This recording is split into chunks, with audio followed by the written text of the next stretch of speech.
অপ্রত্যাশিত একটা সাকসেস, এবং আমি কোনোদিনই কল্পনা করিনি যে ঈদে একটা সিনেমা হবে, সেখানে আমি একটা কেন্দ্রীয় চরিত্রে অভিনয় করব, এবং অভিনয় করার পরে এত গুণী গুণী সব অভিনেতাদের মাঝখানে আমার অভিনয়ও মানুষ পছন্দ করবে। তো এটা আসলে জীবনে কোনোদিন কল্পনাও করিনি। তো এখনো আমি এটা নিজেই প্রসেস করতে পারিনি যে এটা আমার কেমন ইয়ে করবো। আমার হয়তো কিছুদিন সময় গেলে, জীবনে প্রথমবার তো এটা, তো আরেকটু হয়তো সময় লাগবে এটা ধাতস্থ হওয়ার জন্য।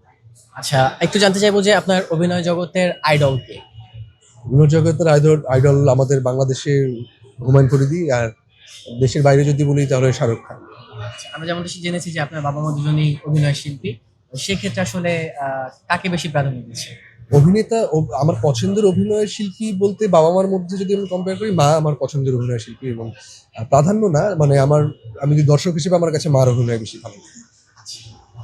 অ্যাকচুয়ালি আমরা দেখেছি যে ছেলেরা অধিকাংশ সময় মায়েদের টান টানে বেশি। আপনি কি সেদিক থেকে টানতেছেন? না না, এটা সেদিক থেকে না, আমি একদমই একজন দর্শকের জায়গা থেকে বলছি। এটা শুধু আমার মা জন্য অথবা আমার বাবার জন্য সেই জন্য না, এটা আসলে আমি দর্শকের জায়গা থেকে আমি আসলে অভিনেত্রী শাহনাজ খুশির ভক্ত আছি। আচ্ছা, আমরা দেখেছি উৎসব মুভিতে আপনি অনেক সিনিয়র শিল্পীদের সাথে অভিনয় করেছেন।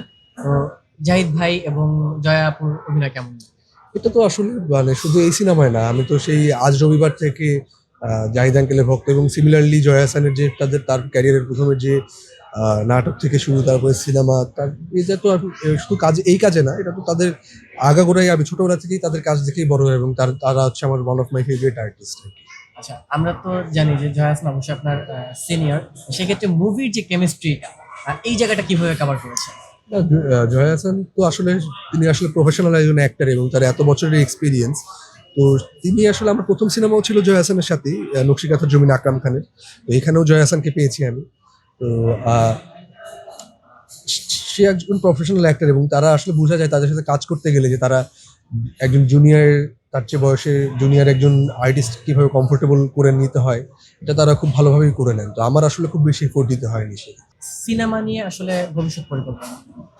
আসলে উৎসবের এত মানে বড় সাকসেসের পরে আসলে আমি মনে হয় যে আমার দর্শকের প্রত্যাশাটা আমার প্রতি বেড়ে গেছে। তো আমি একটা বছর কাজ থেকে একটু বিরতি নিতে চাই। আমি আমার অনার্স লাস্ট ইয়ারে পড়ছি আমি। তো অনার্সটা শেষ করে নিই।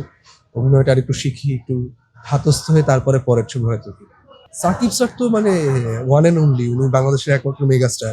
তো সাকিব স্যারের উনি যেভাবে তার স্টারিজম হ্যান্ডেল করেন, এটা আসলে অনুকরণীয় এবং অনুসরণীয়।